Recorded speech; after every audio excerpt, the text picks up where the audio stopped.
Keeping an eye on shares of Tesla. By the way, I would add that Lucid and Rivian, much smaller players in EV, are also up sharply. This morning, though, over at Tesla, Elon Musk laid out his plans to cut jobs at the company. In this video, Tesla stock surges almost 10% today as the bumpy ride that is being a Tesla stock hodler continues. I didn't make this shirt for nothing. PS, shirts, mugs, hoodies, you name it, link in the description if you want your own Tesla stock hodler merch. Plus, Tesla takes a crown for the most American-made vehicle. Elon Musk clarifies Tesla's job cuts, and the Twitter board of directors unanimously recommends shareholders vote in favor of Elon Musk's acquisition of the company. Lots to discuss, so let's get into it. Hey guys, thanks for watching. If you enjoy these videos, there's a bunch of ways you can support the channel, access exclusive content and perks. Check out the links in the pinned comment below. If you want to take it to the next level, join thousands of members on Patreon to gain exclusive access to over 100 Q&A videos, loads of exclusive content, exclusive access to my up-to-date 10-year Tesla stock price targets, and even access my Tesla valuation model at the investor support level and above. You can also pick up some Tesla, Elon, and investment themed merch in the merch store, so check out the links in the pinned comment below, and thanks for your support. So in completely unrelated news, here's a meme that Elon Musk posted today, a 7-Eleven signboard showing the price of gasoline at 7-Eleven. What a coincidence, but that's not where things get weird. This is Tesla stock today closing at 7-Eleven and 11 cents. Not even kidding, what the actual f***? We definitely live in a simulation. And as we can see here, business as usual for Tesla stock, swinging around more wildly than an unrestrained meat club. Did I say that out loud? Anyway, per my Tesla hodler merch design, this is to be expected. It comes with the territory. Tesla stock will continue to be extremely volatile for many years to come, in my opinion. The Nasdaq 100 today up 2.5%. Amazon up almost 2.5%. Alphabet stock up over 4%. The bell curve continuing to manifest itself in the actions of many so-called investors within the stock market. Today, Rivian stock up almost 11%, Lucid stock up over 7.5%, even Nikola stock up 0.5%. Apple stock had a great day, up over 3%, and ARK's flagship ETF, the ARK Innovation ETF, ticker ARKK, up over 4% as well. So in other words, it's a sea of green, but Tesla in particular outperforming. This seems to be a recurring theme. Whatever's going on in the broader stock market, especially with tech and growth stocks, seems to be amplified in Tesla. If a few tech names are up 2, 3, 4%, Tesla might be up 7, 8, 9%. If they're down 2 or 3%, Tesla might be down 10 or 12%. Now, this makes literally no sense, but this is just an observation I've noticed over the past few years. And now, onto the American-made index by Cars.com. Quote, many Americans consider where the products they buy are made in hopes their purchase will contribute to the US economy. While that might seem easy enough with a t-shirt, few items get as complicated as the set of wheels in your driveway. For car shoppers who want to buy an American-made vehicle, instead of believing the dumb shit you see advertised, aka the attempted manipulations of automotive manufacturers in the United States to fool dumb consumers into thinking their product is American-made. Wait, I think I went off script here. Car.com's American-made index analyzes a range of factors to determine just how American your prospective car or truck might be. Let's just cut to the fucking chase. Bam! Number 1 and number 2. Tesla. Fancy fucking that. Tesla Model Y, the number 1 most American-made vehicle, and number 2, Tesla's Model 3. Fuck yeah! On the list of things that make a Tesla vehicle a compelling purchase, I personally wouldn't rank American-made super high on the list for most consumers, but it's just another of the reasons why Tesla shits all over the so-called competition. You want the safest vehicles in the world? You're looking at them. You want the best performing vehicles in the world? You're looking at them. You want the most technologically... I could keep going on. You guys have heard this spiel a trillion times. Another feather in Tesla's cap. If you're curious, number 3 and 4 are Lincoln Corsair, Honda Passport. What about 5 and 6, just for balance? Oh, what do you fucking know? Tesla Model X, number 5, and Tesla Model S, number 6. So Tesla holds 4 of the top 6 positions on the American-made index, including the number 1 and number 2 spot for their highest volume vehicles. America! Of course, please, don't tell the corrupt president of the United States he's not corrupt, he's just suffering from dementia. Don't blame anything on him. Blame on the people controlling him. But you guys understand the point, right? Don't let Mr. Biden know about this. Otherwise, he may be forced to invite Tesla to the next electric vehicle summit. For those curious, these are the following criteria, part of the Cars.com methodology: the location of final assembly, the percentage of US and Canadian parts, country of origin for available transmissions, and US manufacturing employees relative to the automaker's footprint. And here's the related article, the 2022 Cars.com American-Made Index. Which cars are the most American? Bam, Tesla, as we know, already won. We can also see a map here showing where the most American-made vehicles are actually assembled. Feel free to pause if you want a closer look at this. And the top 20 in table form, again, if you want to pay closer attention, just pause the video. I'll scroll through these quickly, but as you can see, Tesla absolutely dominating. One very curious thing, I suspect if you ask most American consumers to name some of the most American vehicles, I reckon the Ford F-150 would be ranking right up there in people's perceptions. But clearly not in reality, it's actually coming in at number 21. Now, onto Elon Musk's clarification around Tesla's layoffs. Keeping an eye on shares of Tesla. By the way, I would add that Lucid and Rivian, much smaller players in EV, are also up sharply. This morning, though, over at Tesla, Elon Musk laid out his plans to cut jobs at the company. David, this is a confirmation of what Elon Musk tweeted about, I'd say about a week and a half ago, where he said, look, there will be some job cuts at Tesla. He was speaking at a Bloomberg conference in Doha earlier today. And here's how he says it's going to roll out in terms of the cuts at Tesla. These are salaried cuts, not hourly workforce, but the salaried staff. He says they will be reducing it by 10%. Works out to just 3 to 3.5% of the total staff because there are so many who are the hourly workers, and those cuts will happen over the next 3 months. Here's Musk earlier today explaining the rationale behind these cutbacks. We expect to grow our hourly workforce, but we grew very fast on the salaried side, and we grew a little too fast in some areas. Welcome to the club, Tesla. For those who haven't been paying attention, we've heard these exact same words from countless companies in the last couple of weeks and months. We grew a little bit too fast. We're laying off. We have to scale back. This is prudent business management. Sometimes you need to prune. This is one of those times. And so it requires a reduction in the salaried workforce. And we're about 2/3 hourly and 1/3 salary.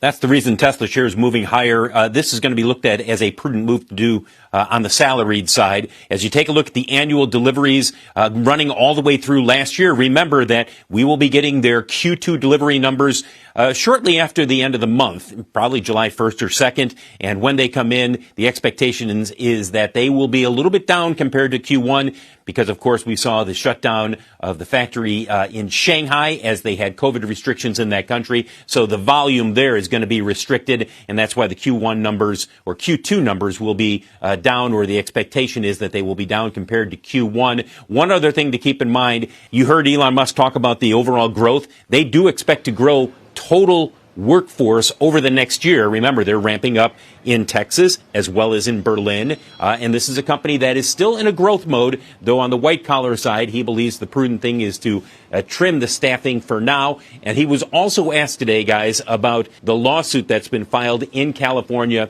by a couple of former Tesla employees. Just a quick correction there. Useless, entitled, litigious wankers who previously worked for Tesla. Saying that Tesla violated the state laws when it comes to mass firings or mass layoffs, and that there should have been greater notice and notification time before layoffs take effect. David, Musk was asked about that. Not overly concerned.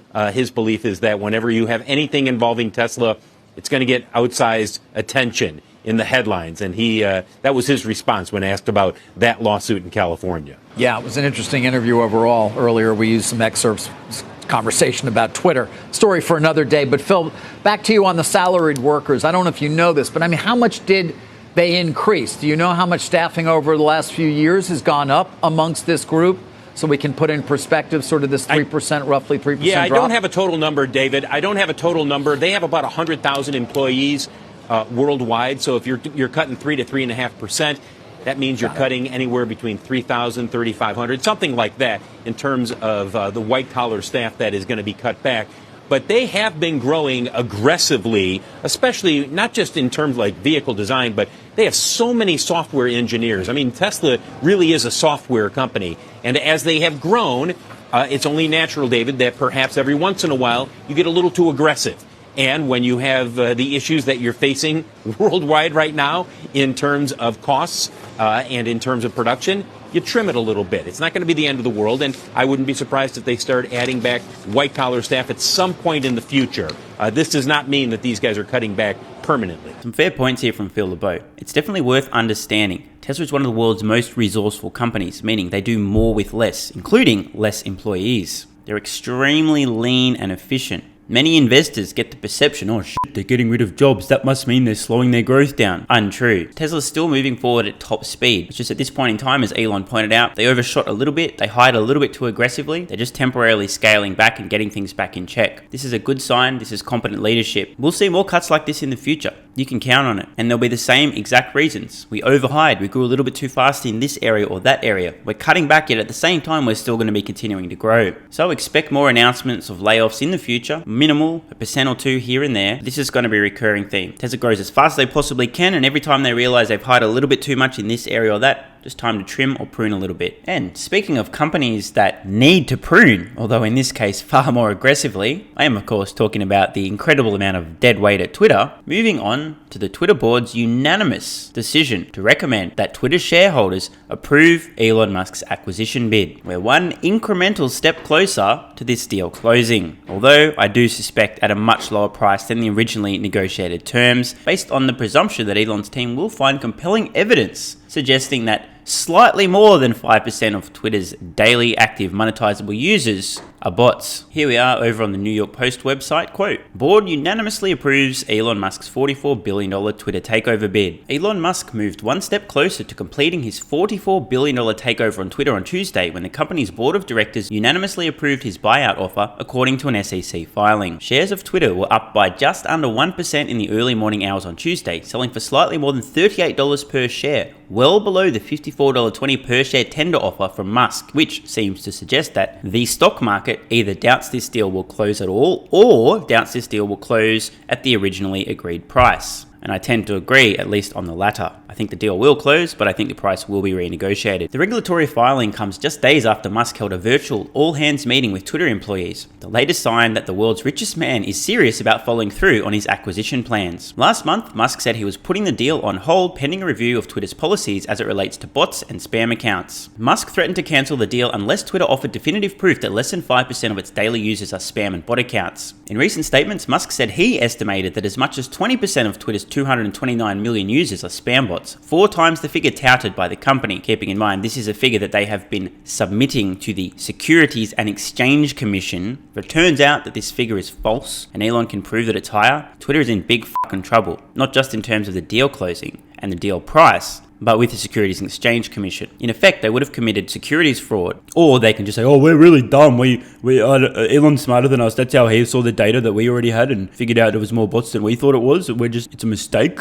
We weren't dishonest. We weren't misleading or deceptive. We didn't commit securities fraud. We weren't misleading investors. We're just really dumb. And so we came to a different conclusion based on the same data. That's all. It's not our fault. Please don't put us in prison." In a filing with the SEC on Tuesday detailing a letter to investors, Twitter's board of directors said that it, quote, "unanimously recommends that you vote for the adoption of the merger agreement. If the deal were to close now, investors in the company would pocket a profit of $15.22 for each share they own." And just for some historical context, I'd say that's a pretty good deal given the fact that Twitter since IPO is down about 6.5% and it IPO'd about a decade ago. Imagine being an early Twitter stock investor. You're down over almost a 10-year period. So a $15+ premium on Twitter stock, pretty damn good deal to me. Jack Dorsey, the co-founder of Twitter, who stepped down as CEO last year, stands to pocket $978 million once the Musk takeover is complete. Parag Agrawal, and I want to underscore, current chief executive of the San Francisco-based tech giant, will go home with a $42 million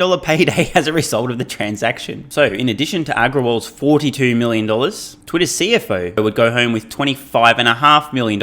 Quote, "These payouts would be triggered by a so-called change in control clause in their contracts, which kicks in if either of them is terminated within 12 months of new ownership assuming the helm of the company." Now, this to me just reeks of absolute fucking horse shit. Don't get me wrong. If I was Parag, I'd be like, "Bro, I want this clause. Bro, I want my $42 million if this happens." But let's think for a moment. Is it fair or reasonable that anyone working at Twitter should get a gigantic, and I mean gigantic, like $1 payout if they get terminated because somebody takes over the company and realizes they're useless and gives them the flick? I mean, seriously? You get paid for incompetence? You get paid for not being suitable for the role, getting terminated? It's absolute madness. I'd be so enraged as a Twitter investor. Of course, I'm not dumb enough to own Twitter stock, but if I was a Twitter stock investor, I would be so pissed about this clause. That $42 million could go a long way. I mean, it could probably pay the salary of the actually useful employees at Twitter for an entire year. A little bit savage, but kind of true. Anyway, enough ripping on Twitter's dead weight for now. Don't want to get myself shadow banned again. Actually, just kidding, I didn't give a fuck. Dear Twitter employees, more than half of you are completely useless and should and will be terminated after Elon takes control of the company, if you didn't already figure that out. Everyone knows who's pulling their weight, and if you're unsure if you're pulling your weight, you ain't. So to recap, as we saw, Tesla stock continuing to be extremely volatile. Shouldn't surprise any Tesla stock investors. This comes with the territory. Tesla stock will continue to be extremely volatile for months, years, even decades to come, in my opinion. Tesla also taking out the number 1 and number 2, plus number 4 and 6 spots for most American-made vehicles. Something,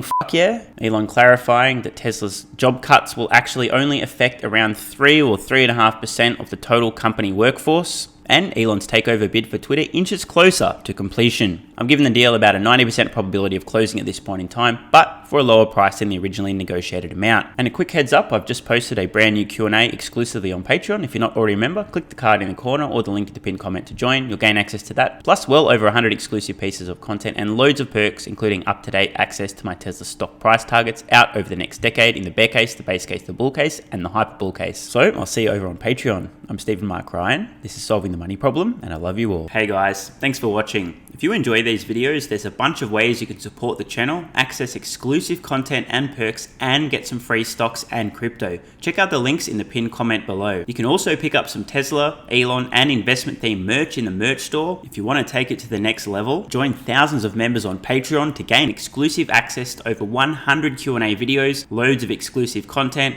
exclusive access to my up-to-date 10-year Tesla stock price targets, and even access my Tesla valuation model at the investor support level and above.